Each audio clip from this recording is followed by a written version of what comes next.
ఈ తుఫాను బీభత్సం అన్నది దాదాపుగా చూస్తే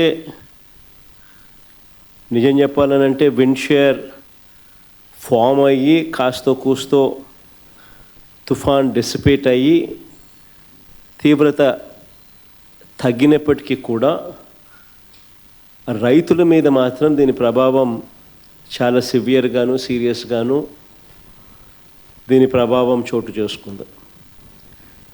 ఎందుకంటే పంట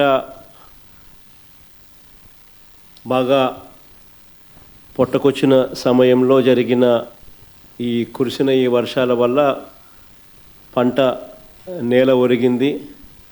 ఆ నేల ఒరిగిన ఆ పంటను నీళ్ళల్లో తడవడం వల్ల మళ్ళీ అది పైకి లేయడం అన్నది కూడా కష్టమైన పరిస్థితుల మధ్య, తాళ్ళు ఎక్కువ వచ్చే పరిస్థితుల మధ్య దిగుబడి తీవ్రంగా తగ్గే పరిస్థితి వల్ల రైతు తీవ్రంగా నష్టపోయిన పరిస్థితులు ఎక్కువగా కనిపిస్తూ ఉన్నాయి. శ్రీకాకుళం నుంచి మొదలెడితే దాదాపుగా నెల్లూరు దాకా కూడా, ఇంకా నెల్లూరు నుంచి కూడా కాస్త ముందుకు కూడా ఈ ప్రభావం కనిపిస్తూ ఉంది. కర్నూలు, కడప, అన్నమయ్య జిల్లాలు, చిత్తూరు జిల్లా, ఉమ్మడి చిత్తూరు జిల్లాలో కూడా, కర్నూలు నెల్లూరు ప్రాంతంలో కూడా ఈ ప్రభావం కూడా కనిపించింది. దాదాపుగా 25 జిల్లాల పరిధిలో, 396 మండలాల పరిధిలో, 3320 గ్రామాల పరిధిలో దీని ప్రభావం కనిపించింది. ఇలాంటి పరిస్థితుల్లో రైతులకు మనం తోడుగా నిలబడాల్సిన అవసరం చాలా ఉంది. దాదాపుగా ఉజ్జాయింపుగా లెక్కల ప్రకారము, మనకున్న సమాచారం ప్రకారం దాదాపుగా 15 లక్షల ఎకరాల మీద దీని ప్రభావం పడుతూ ఉంది. దాదాపుగా ఇందులో 11 లక్షల ఎకరాలు వరి మీదనే ప్రభావం పడుతూ ఉంది. 39 లక్షల ఎకరాలలో మామూలుగా వరి సాగయ్యే పరిస్థితి ఉంటే అందులో దాదాపుగా 11 లక్షల ఎకరాలలో దీని ప్రభావం పడుతూ ఉన్న పరిస్థితులు కనపడుతూ ఉంది. దాదాపుగా 1,15,000 ఎకరాలకు సంబంధించి పత్తి, దాదాపుగా మరో 1,15,000 ఎకరాలకు సంబంధించి వేరుశనగ, మరో 2 లక్షల ఎకరాలకు సంబంధించిన మొక్కజొన్న, మరో దాదాపుగా 2 లక్షల ఎకరాలకు సంబంధించిన హార్టికల్చర్ పంటల మీద తీవ్రమైన ప్రభావం, దాదాపుగా 15 లక్షల ఎకరాల మొత్తం మీద తీవ్రమైన ప్రభావం కనిపిస్తూ ఉంది. ఏదేమైనప్పటికీ ఇలాంటి తీవ్రమైన పరిస్థితుల మధ్య మనము కార్యాచరణ అనేది మనం చేయాల్సి ఉంది. ఒకవైపున రైతులకు తోడుగా నిలబడాల్సిన కార్యక్రమం ఒకవైపున ఉంది. ఎన్యూమరేషన్లో రైతులకు అండగా తోడుగా నిలబడాల్సిన కార్యక్రమం ఒకవైపున ఉంది. ఈ కార్యక్రమంలో భాగంగా చంద్రబాబు నాయుడు గారి ఈ హయాంలో రైతులు ఏ రకంగా నష్టపోయి ఉన్న పరిస్థితుల మధ్య ఎలా సాగుతూ ఉందనే చూడాలి. ఎందుకనంటే ఇంతకుముందు ఎప్పుడు కూడా ఇలాంటి వరదలు కానీ, తుఫాన్లు కానీ, ఇలాంటివి కరువు కానీ, ఇలాంటి ఏ పరిస్థితి వచ్చినా కూడా మన హయాంలో ప్రతి ఒక్కరికి కూడా ఈ క్రాప్ జరిగేది.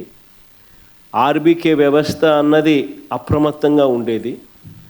ఆర్బీకే వ్యవస్థ అప్రమత్తంగా ఉండి ప్రతి గ్రామంలో అందుబాటులో ఉండి అక్కడ అగ్రికల్చరల్ అసిస్టెంట్ రూపాన అగ్రికల్చరల్ గ్రాడ్యుయేట్ చదివిన పిల్లలు అక్కడ అందుబాటులో ఉండి, గ్రామ సచివాలయము, ఆర్బీకేలు ఇవన్నీ కలిసికట్టుగా ఉండి, ఆర్బీకేలో ఈ క్రాప్ వ్యవస్థ అన్నది పగడ్బందీగా ఉన్న పరిస్థితుల మధ్య ఉచిత పంటల బీమా అన్నది మన హయాంలో రైతులకు అందుబాటులో ఉన్న పరిస్థితుల మధ్య ప్రతి రైతుకు ఒక భరోసా ఉండేది. ఆ రోజుల్లో మన హయాంలో దాదాపుగా 85 లక్షల మంది రైతులకు దాదాపుగా 70 లక్షల ఎకరాల పంటకు ఉచిత పంటల బీమా అందుబాటులో ఉండే పరిస్థితి ఉంటే, ఈరోజు కేవలం ఇన్సూరెన్స్ ప్రీమియం కట్టిన వాళ్ళకు మాత్రమే, అంటే కేవలం 19 లక్షల ఎకరాలకు మాత్రమే, 19 లక్షల మంది రైతులకు మాత్రమే, అది కూడా బ్యాంక్ లోన్ అవైల్ చేసుకున్న వాళ్ళకు మాత్రమే ఇప్పుడు ఇన్సూరెన్స్ అవైలబుల్గా ఉన్న పరిస్థితిని మనం చూస్తూ ఉన్నాం. సో మిగిలిన రైతుల పరిస్థితి ఏం కావాలా? దాదాపుగా 85 లక్షల మంది రైతులు, దాదాపుగా 70 లక్షల ఎకరాల పంట మన హయాంలో ఈ క్రాప్ ద్వారా వీళ్ళందరికీ ఉచితంగా పంటల బీమా అందుబాటులో ఉండేది. ఈరోజు ఆ పరిస్థితి పోయి కేవలం బ్యాంకు లోన్లు తీసుకున్న వాళ్ళకు మాత్రమే ఆ లోన్లు ఉన్నాయి కాబట్టి ఆ బ్యాంకర్లు కట్ చేసిన ఇన్సూరెన్స్ సొమ్ము అంటే కేవలం 19 లక్షల మంది రైతులకు మాత్రమే అవైలబుల్, కేవలం 19 లక్షల ఎకరాలకు మాత్రమే అవైలబుల్. ఇలాంటి పరిస్థితుల్లో రైతు తీవ్రంగా నష్టపోయిన పరిస్థితిలో మనం రైతుకు తోడుగా నిలబడాల్సిన అవసరం ఉన్న పరిస్థితి. మరోవైపు చూస్తే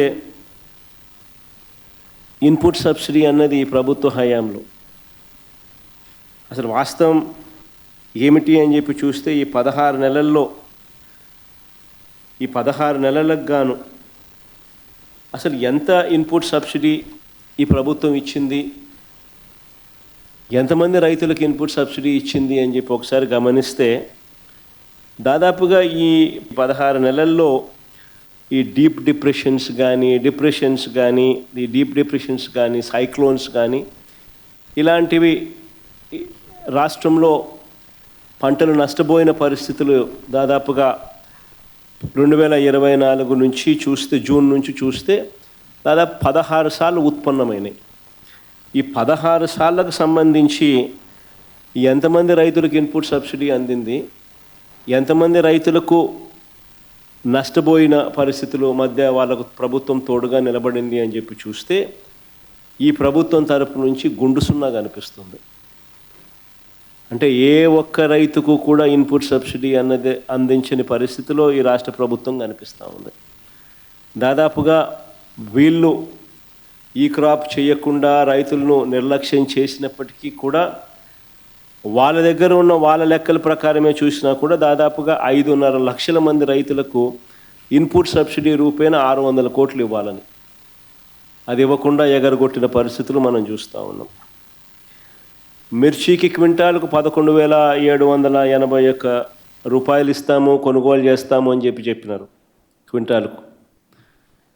ఆశ్చర్యం కలిగించే విషయం ఏంటంటే ₹1 ఇవ్వాల. పొగాకు కొనుగోలు చేస్తామన్నారు, ఎక్కడ దిక్కు దానికి కూడా పొగాకు కొనుగోలుకు కూడా ఎక్కడ కూడా చేసిన పుణ్యం కట్టుకోలేదు. మామిడికి ₹12 కొనుగోలు చేస్తామన్నారు కిలోకు, ఒక రైతుకు మంచి చేయలేదు. ఉల్లికి క్వింటాలకు 1200తో కొనుగోలు చేస్తామని చెప్పినారు, చేతులు ఎత్తేసారు. తర్వాత హెక్టారుకు 50,000 ఇస్తామన్నారు, అది ఇచ్చిన పుణ్యం కూడా వీళ్ళు కట్టుకోలేదు ఎప్పుడు. సో అన్ని రకాల కూడా ఈ క్రాప్ అన్నది నీరుగార్చేశారు, ఆర్బీకేలు అన్నది నిర్వీర్యం చేసేశారు. ఇన్పుట్ సబ్సిడీ ఇచ్చే కార్యక్రమాలు పట్టించుకున్న పరిస్థితుల్లో లేవు. ఉచిత పంటల బీమా ఎత్తేసినారు. ఏ పంటకు కూడా గిట్టుబాటు ధరలు రాని పరిస్థితిలో రైతు తీవ్రంగా ఈ 17 నెలలు చంద్రబాబు నాయుడు గారి పాలనలో నష్టపోయిన పరిస్థితులు మనం చూస్తూ ఉన్నాం. ఇవన్నీ మ్యాన్మేడ్ కెలామిటీస్. నిజంగా ఉచిత పంటల బీమా చూస్తే మన హయాంలో అప్పట్లో దాదాపుగా గమనించినట్టయితే మన హయాంలో 7,800 కోట్ల రూపాయలు ఉచిత పంటల బీమా కింద మనమే ప్రభుత్వం తరపునే మనమే రైతులు రూపాయి కట్టాల్సిన పని లేకుండా మనమే ప్రతి ఎకరాకు ఈ క్రాప్ చేసి 54,55,000 మంది రైతులకు తోడుగా నిలబడుతూ దాదాపుగా 7,802 కోట్ల రూపాయలు మనం ఖర్చు చేసి మనం రైతులకు ఇన్సూరెన్స్ సొమ్ము ఇప్పించగలిగాం. ఈరోజు పరిస్థితి ఇంత దారుణంగా ఉంది. ఒకవైపున ఇవన్నీ మ్యాన్మేడ్ తప్పిదాలు ఇన్ని కనిపిస్తూ రైతు తీవ్రంగా నష్టపోయిన పరిస్థితులు ఒకవైపున కనిపిస్తూ ఉండగా, మరోవైపున ఇటువంటి సైక్లోన్ రూపేణ జరిగిన నష్టం, ఇలాంటి సైక్లోన్ రూపేణ జరిగిన నష్టాల మధ్య మనం రైతుకు ఎక్కడ తోడుగా ఉండగలుగుతాము అని అంటే ఎన్యూమరేషన్ అన్నది ప్రభుత్వం చేతులెత్తేసే కార్యక్రమం చేయకుండా ఆ ప్రతి గ్రామంలోనూ కూడా వైఎస్ఆర్సీపీ నష్టం జరిగిన ప్రతి గ్రామంలో కూడా ఎన్యూమరేషన్లో ఏ ఒక్కరికి కూడా నష్టం జరగకోకుండా వాళ్ళ తరపున వాయిస్ ఇవ్వగలగడం, వాళ్ళ తరపున మనం ప్రభుత్వం మీద యుద్ధం చేసైనా సరే వాళ్లకు రైతుల తరపున మనం తోడుగా నిలబడడం, ఇది ఖచ్చితంగా రైతుల తరపున మనం చేయాల్సిన కార్యక్రమం. మీ ప్రాంతాలలో మన కోఆర్డినేటర్లు, అసెంబ్లీ కోఆర్డినేటర్లు ఎక్కడెక్కడే అసెంబ్లీ కోఆర్డినేటర్లు అందరూ కూడా చురుగ్గా పాలుపంచుకుంటా ఉన్నారు. మనం ఇచ్చిన పిలుపు మేరకు, మీరు కోఆర్డినేట్ చేసిన తీరు మేరకు వీరంతా కూడా పలు కార్యక్రమాలలో ఇప్పటికీ అందరూ కూడా పాలుపంచుకునే కార్యక్రమం జరుగుతూ ఉంది. శ్రేణులందరూ కూడా ఈ కార్యక్రమంలో కూడా పాలుపంచుకుంటూ ఉన్నారు. వాళ్ళందరికీ ఒకవైపున అభినందనలు తెలియజేస్తూనే మరోవైపున వాళ్ళందరినీ ఇంకా కాస్త ప్రోత్సహించి ఇంకా మెరుగ్గా వాళ్ళు పాలుపంచుకునే విధంగా, తద్వారా రైతులకు ఇంకా మంచి జరిగే పరిస్థితులు క్రియేట్ కావాలి. కాబట్టి ఆ దిశగా కూడా అడుగులు వేయాల్సిన అవసరం ఉంది. ఏ రైతు కూడా మిగిలిపోకుండా అవస్థపడే పరిస్థితి రాకుండా ఆ రైతుకు తోడుగా ఉండే కార్యక్రమంలో మన వంతు కృషి ఏం చేయాలనో అవన్నీ కూడా గట్టిగా చూసుకునే కార్యక్రమాలు చూసుకుందాం. హిట్ టీవీ యాప్, ఇందులో short news, live news, entertainment shows, movies, digital magazines తో పాటు మీ జిల్లా వార్తలను కూడా ఫ్రీగా చూడొచ్చు.